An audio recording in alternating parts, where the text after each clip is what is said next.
lay one more finger on her and I swear I'll drag your empire into the ground. Do you think anyone will believe you? A black woman who works as a waitress? That was the line. The one that broke through the music, the laughter, and the bubbles in the champagne. The one that made every mask in the room break, just a little. The Royal Crescent Hotel in New Orleans was the scene of the crime. Women at the Royal Crescent Hotel in New Orleans used the glitter on their fingers to show how powerful they were. For the future of humanity, they termed it a charity gala. But people had already departed the room when the cameras started rolling. Amara Lewis, 24, stood at the rear, holding a tray of champagne glasses with calm hands but heavy thoughts. She had been doing this for 2 years, serving clients who never looked her in the eye or called her by name. They saw her as simply another black female in a uniform. Smiling on cue. By design, it's invisible. That night, everything was different. Nathaniel Royce, a rich software magnate and the guest of honor, stood under the chandelier with his expectant wife, Evelyn, next to him. A drink that spilled. A strange laugh. Then a slap. Tough. Very loud. Evelyn fell down. And still, no one moved. The guest didn't move. Not safe. The cameras weren't dangerous. Everyone turned their backs, scared of losing friends, prestige, and money. Everyone but Amara. She didn't want to be a hero. She didn't even know if she would be able to speak. But it did. Please. Stop. She is going to have a baby. Nathaniel looked around, furious. What did you just say? I told you to stop. You're hurting her. Then he said it. It's cold, making fun of. Do you really think anyone will believe you? A black woman who works as a waitress? There was no answer. But Amara didn't move. This time, she didn't think twice. She didn't know it yet. But that one moment would start a war. Not just for Evelyn, but for every woman, every voice, every hidden spirit that was told to be quiet. This affair is more than just a controversy. This is a narrative about black people. One of defiance, honor, and fire. You're watching Hidden Worth, a show that tells stories that have never been told before. And if you're still here, keep watching. Because of some voices, don't let them shut you up. Before that night, Amara Lewis had been nothing more than a shadow. She came in early, remained late, and learned how to hide between tables full of money and gossip. She was the girl who kept smiling even when people spoke bad things about her. When someone else bumped into her, she said she was sorry. Even when they got her name wrong or didn't speak it at all, they still said, "Yes, ma'am." People weren't supposed to see her. No, not really. People at the Royal Crescent Hotel knew Amara for 3 things: how quiet she was, how fast she was, and how she smiled. It isn't the kind of smile that shows happiness. You smile like that because it makes you feel safer. Because it prevents tips coming in and complaints from coming in. She was aware of the rules. Don't talk unless someone talks to you. Even if a guest is wrong, don't correct them. And most importantly, don't make a scene. She has seen coworkers get fired for less than asking someone not to hit them on the butt. But Amara stayed. Not because she liked the work, because she had to pay bills. A younger sibling who is starting community college. A mother with lupus who needed medicine every month. There were no funds, no safety net, and no one to catch her if she fell. "Sweetheart, bring me another," was said every time. Or, "You're pretty for a black girl." Or said "girl" instead of "ma'am."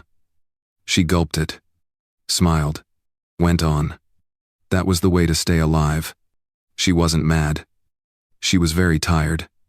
But that night, the moment the world finally saw her, she had just finished a double shift. Her feet hurt.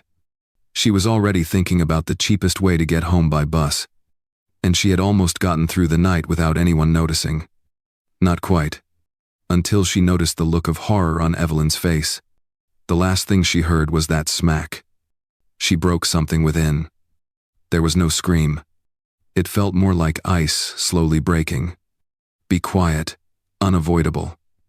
She looked around, hoping and praying that someone else would come forward. The only things that moved were the bubbles in the champagne and the silence. She moved then. Amara stepped into the middle of the room for the first time in her life. to the center of power, and had the guts to live. She didn't feel strong. She was unwell, scared. But she also had another feeling. Real. People truly saw her for the first time. It wasn't just her uniform that made them notice her. She was more than just her skin. Her. And even though their eyes felt like they were on fire, she didn't back down. Because she understood deep down. She had never been safe when she was invisible. But maybe someone else would be safe if they were spotted. Nathaniel Royce didn't enjoy it when people interrupted him. Not from someone he didn't think was in the room, though. When Amara spoke, his head slowly turned, like a tempest brewing behind frigid eyes. People say that rage is loud. But Nathaniel's wrath was calm. Pointy, in charge. Like the edge of a knife before it slices. He looked at her for a beat too long. It looked like he was trying to find out who she really was. Not who. What? She stood there, little and shivering, holding a tray like it might protect her. But her eyes were calm. And that made him very angry. "What did you just say?" he questioned in a low, deadly voice. Amara's hands shook, but she didn't look away. "I told you to stop. She is going to have a baby." He let out a quiet chuckle. Not funny, mocking. "You think this is your business?" he said with a smirk. "Serve drinks. That's all you need to do." Evelyn, who was still on the ground, tried to talk. There was blood on her lip. She was so scared that her eyes were bulging. But all she could say was, "Please, don't." Nathaniel lost it.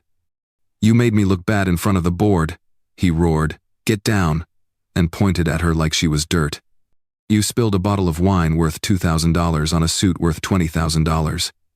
He moved quickly and aggressively toward her. But Amara was faster. She walked between them. The room got quiet. This time, she didn't say anything. She just stood there. "Put your hands up. Open your eyes." Like someone who was ready to be hit. And she was. Nathaniel hit her in the face without saying a word. Difficult. The noise was louder than the jazz band had ever made it. Amara stumbled, but she didn't fall.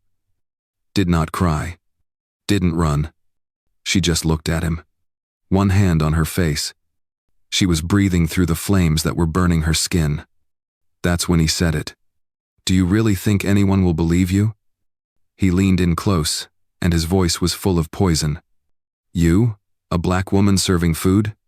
The words hurt more than the slap. But she didn't move. She wouldn't give up. At that point, the power changed. Not in the room. The power changed inside her. Nathaniel Royce possessed power, money, and authority. But Amara Lewis had something else. People who saw it. And a cell phone in her pocket. She gently reached down, took it out, and hit record. "I don't need them to believe me," she remarked in a low voice. "I only need them to see." And for the first time all night, someone in that room gasped. The room stopped for a second. It felt like the air had stopped moving. Amara remained there, her face burning, her hands shaking, and her phone filming, but she didn't move. Nathaniel Royce blinked once, as if he couldn't believe what he was witnessing. She was meant to break. She was meant to go away.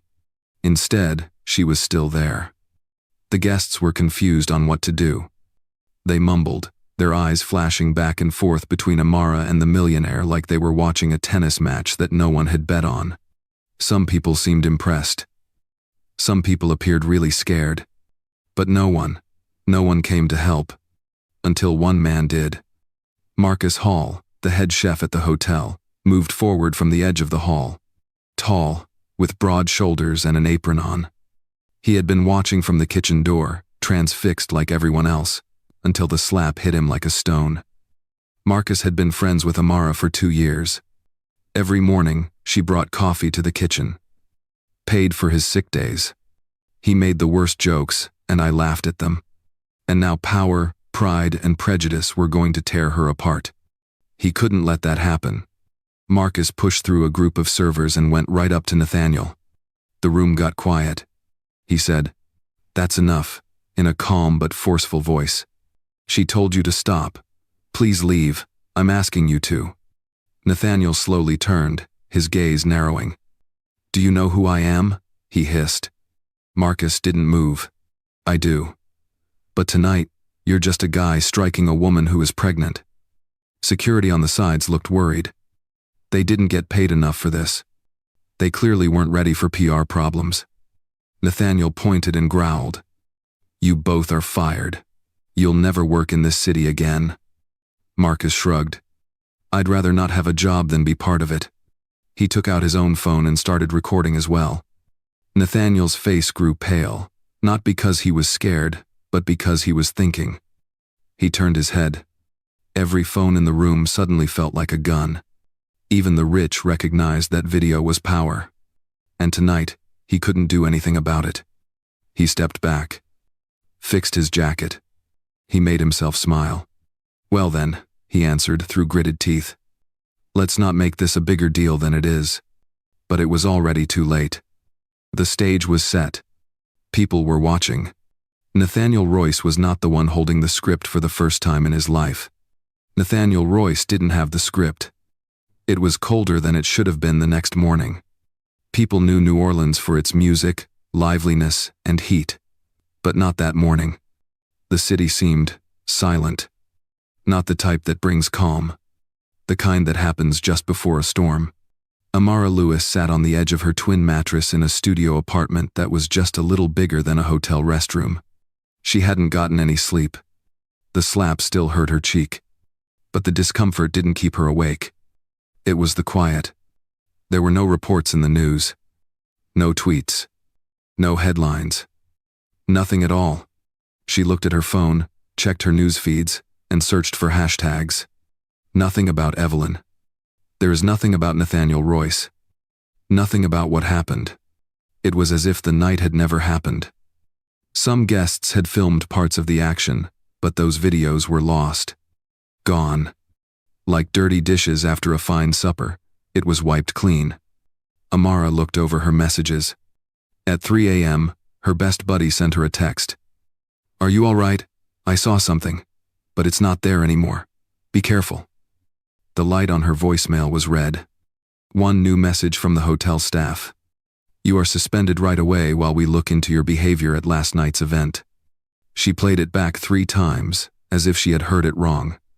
Bad behavior? She tried to keep a woman from getting hit. But the hotel didn't agree. They saw trouble. Danger. Responsibility. They spotted someone making the wrong type of noise. Her phone buzzed again. "Marcus. I got the same thing. They're putting this away, eh?" He sounded tired, lost. She didn't hold it against him. Is the footage on her phone still there? Broken. It had ceased filming just before the slap. She didn't sure if it was an accident or anything else. But the proof was gone. She only had memories left. And cuts. Amara heard a knock on the door by midday. She got a white envelope from a man in a black suit. There was a legal notification within. She never signed a confidentiality clause. And a warning. Any attempt to talk about Mr. Royce or his family in public could lead to legal action. She took a seat. Shaking hands. Burning eyes. They weren't scared. They were angry. With rage. They were trying to get rid of her. Make her not seeable again. But they didn't know the whole story. She had discovered her voice last night. And this time, she wasn't going to give it back. Before you push post, your whole body questions everything for a moment. Amara Lewis sat there. She sat on her old couch with her hoodie on, her hair tied up, and the screen of her laptop lit up in a dark room. It had been over 36 hours since the party. Since the hit. Since the quiet. Nathaniel Royce was still in the news, but for all the wrong reasons. Not because of what he did. It was because of the donations he made to charity. The press labeled him philanthropic. A leader with a vision. And what about Evelyn? Not a single word was said. No articles. The hospital hasn't given any new information. No interviews. Gone. Amara's phone rang again. She got another text from a number she had blocked. Be wise. Be quiet. You won't gain anything. But Amara had already lost too much. Her work. The money she makes. Her calm. She looked at the manuscript on her screen. It was her narrative. No filter. No spin. Can you please tell me what happened? When Evelyn fell, it was a turning point. The look in her eyes spoke a lot. It was interesting how no one stepped in. Amara didn't have the whole video.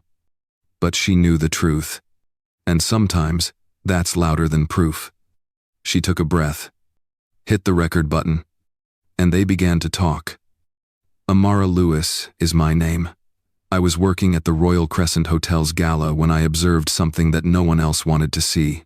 She told everyone about the slap, about the quiet, about getting hit, about being told that no one would trust her. She put the video on her own page, did not put in any hashtags. She didn't put any news outlets in the video. She didn't have to. The story made sense on its own. Her inbox was full within hours. People she hadn't talked to in years sent her messages. People you don't know from different states. People who have been abused. Ladies, guys, people who work, people who saw it. Someone else shared a small footage by midnight. It was hazy and unsteady, but it was real. It showed Amara stepping in, getting hit, standing up straight. Number Justice for Evelyn started to circulate. Another tag, number Amara spoke, also did. But the sunshine also brought shadows. Threats. Trolls. Fake accounts said she was lying. That she wanted to be famous. People thought she was making up the tale to get more power. Some news outlets even ran with that story. One headline read, "Waitress seeking spotlight." People listened, though, despite the noise. They looked. They gave. Amara didn't say anything in response to the hate. She wasn't doing this to get approval. She did it because it needed to be done. And maybe, just maybe, if enough people spoke up with her, Evelyn could finally speak up. The next few days felt like walking through fog. Amara Lewis tried to keep out of the public eye as much as she could. Too many phone calls. She got a lot of messages. Some are helpful. Some are scary. She took the TV out of the wall. Social media was turned off. Let the world converse without her for a bit. She wasn't hiding because she was scared. It was tiredness. Because adrenaline doesn't last forever. Your body will eventually start to feel the pain of standing up. The hotel still hadn't answered. Nathaniel Royce's team sent up a well-written statement. Mr. Royce strongly disputes all the claims. He has always acted in a really professional way. Evelyn wasn't mentioned. No worry about her health. There was only quiet. Amara's phone buzzed with a message that made her stop breathing one night at 2:14 a.m. "I saw what you did. Come to St. Jude's Hospital to see me. Midnight. Don't tell anyone." There wasn't a name. No picture. There was only one place and one moment. She looked at it for an hour. Was it a trap? A trick? But the message felt authentic in some way. The message seemed real, like someone was talking through a crack in the door. So she left. There was no noise in the hospital. Fluorescent lights buzzed across clean floors. She walked down the hall with her heart racing. Room 318. She knocked once. Then she pushed the door open. There she was. Royce Evelyn. Hurt, pale, wrapped in blankets that seemed too huge for her weak body. But her eyes, those eyes Amara would never forget, were clear. "You came," Evelyn said softly. Amara walked in, shocked. "I wasn't sure if you were okay," they said. "You disappeared." Evelyn smiled weakly. "I had to. He would have found me." They talked for a long time. Not simply about the night of the party, but it's about years of dread, control, and quiet. Evelyn added, "I used to think no one would believe me. Then I saw you. You stood up when I couldn't. That made everything different." She opened a drawer and took out a little flash disk. "It's all here," she remarked in a low voice. "Video from security cameras. I took all I could before they deleted the servers." Amara took it, her hands shaking. "I don't know what to say." "Say the truth," Evelyn said softly. "And this time, make sure the world hears." Two women, one black and one bruised, sat next to each other in a quiet hospital room, and for the first time, they both felt like they were seen. The city appeared different as Amara left the hospital that night. Not less loud, not safer, but more awake. Like she had been given something holy, something both weak and strong at the same time. She held the flash drive in her pocket like it was a heart. She locked the door, turned off the lights, and opened her laptop as soon as she arrived home. There were 4 videos. One showed the ballroom an hour before the party started. Evelyn was already flinching when Nathaniel went for his drink. Another showed a hallway that was only for personnel. Nathaniel is yelling, Evelyn saying she's sorry. He took hold of Evelyn's wrist. But the third video showed the world something it had never seen before. Not the slap that everyone was talking about. The one that came next. Nathaniel had followed Evelyn into a dark hallway off the main ballroom just a few minutes after Amara had stopped the drama. And hit her again. More difficult. 2 times. No music. No one saw it. There was only a camera left, and no one knew it was still filming. Then Evelyn fell down. That was when security finally got involved. Not to keep her safe. Instead, they were there to clean up. Amara watched the video 3 times. She stopped, rewound. She sat still. This wasn't just an attack. This was proof. It was the difference between being ignored and being heard. Between rumors and justice. First, she called Marcus. Told him everything. He drove over in silence, squeezing the steering wheel as if it might break. He didn't say anything for a whole minute after he saw the video. After that, he said, "This changes everything." But they both realized that possessing the truth wasn't enough. They had to reach. They needed someone who couldn't be bribed or shut up. Amara then got in touch with Talia Bennett, a local reporter she recalled from a municipal council protest a few months ago. A journalist who is black. Not dependent. Unstoppable. She sent a note. "I have video proof that Nathaniel Royce hurt me. And Evelyn is still alive. She gave it to me herself. Talia got back to me in 5 minutes.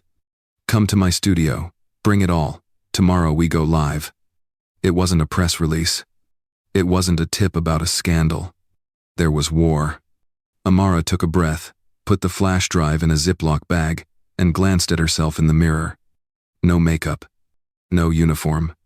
She stood alone, carrying the burden of another woman's silence. And for the first time in days, she wasn't scared.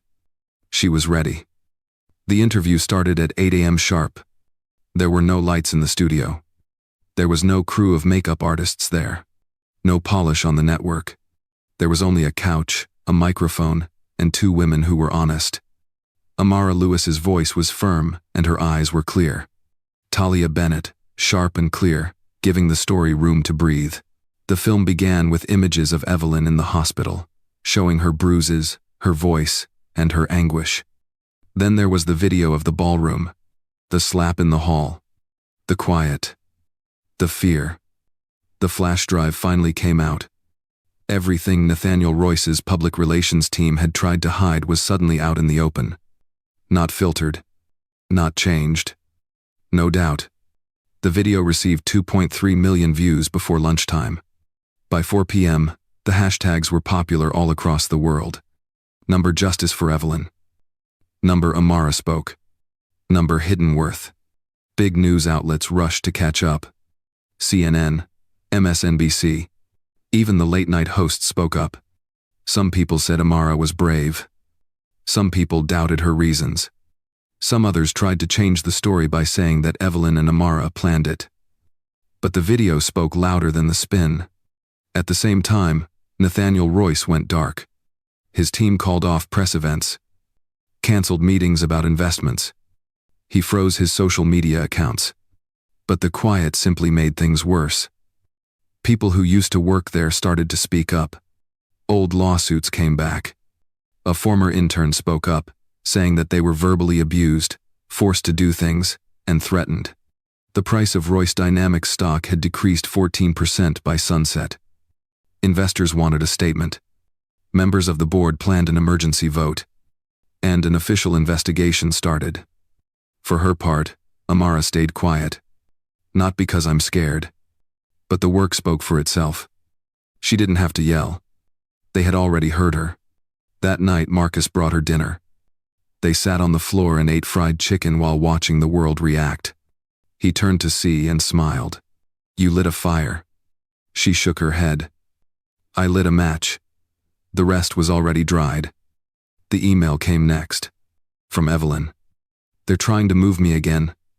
I don't feel safe." Amara's stomach sank. The storm wasn't over yet. It had only changed shape. The fight was no longer just about justice. Now, it was all about safety. To Evelyn. To Amara. This is for everyone who thought that coming up would ruin their lives. Because now they knew. Being quiet doesn't keep you safe. Only the truth does. It wasn't labeled a trial yet. Not in an official way. But everyone knew what it was. 2 weeks after the video went viral, Nathaniel Royce was called to court. The video had been verified. It was determined that Evelyn's medical records were real. Gathered witness statements. There is a lot of public pressure. But he didn't go down without a fight. His lawyers came with a lot of powerful lawsuits. They filed motions. Stopped the proceedings. There were questions about the footage's legitimacy. People were questioning Amara's credibility. She has no legal standing. She wants attention. She changed the video. They even said that Evelyn was mentally unstable. They said she had a history of emotional outbursts. It was mean, thought out, and what was expected. Amara sat through every hearing. Not because she had to. Because she didn't want to. She saw Nathaniel in court. He was calm, well-dressed, and arrogant. He still hoped he would win. That money would make all that had previously been witnessed go away. That power might change the truth. But power was losing ground. Talia was brutally honest about every hearing. People kept watching like it was a primetime show. The headlines all read like a countdown. Will Royce fall? Day 3 of the hearing, the billionaire and the black waitress. Why the hidden worth story is more important than ever. The system couldn't look away this time. Then the most important moment came. A former executive at Royce, who had been unidentified until that day, mounted the stand. White, in the middle of life, man. Nathaniel thought he could control the man's voice exactly like that. He didn't. The man swore to tell the truth. Yes, I saw him hit Evelyn more than once. Yes, I helped hide it. I was scared. We all were. The courtroom was quiet. Nathaniel's lawyer stopped. Amara felt something in her lungs that she hadn't felt in weeks. Hope. The judge asked for a break. There were a lot of reporters outside. Nathaniel appeared shaken for the first time inside. That night, the stock of Royce Dynamics fell again. More people on the board quit. Corporate sponsors pulled out. And what about Evelyn? She watched everything from a safe house, holding Amara's hand. They were both quiet, but not terrified anymore. The trial wasn't done yet. But something had changed. It didn't matter if they won or lost. It was about standing. When truth goes up against power, it doesn't just break, it shatters. And when it does, light came through the fissures. A year may alter everything. And it did for Amara Lewis. The fights in court were done. Nathaniel Royce will spend 6 years in federal prison. His empire fell apart. Businesses were sold. Buildings were given new names. And the name Royce became a warning rather than a legacy. But this story was never about him. It was about what happened next. Amara stood in front of a little brick building on the east side of New Orleans. For years, no one had used the aging community center. Now it has a new name in gold letters on the front. The Lights Foundation. Sunlight came in through windows that had been boarded up in the past. There were a lot of chairs in a row. A stand. A group of volunteers smiling despite their tears. Amara was at the front of it all, holding a microphone and not shaking her hands anymore. "This isn't just a building," she replied with a strong, steady voice. "This is a promise." The foundation of light was not created with donations.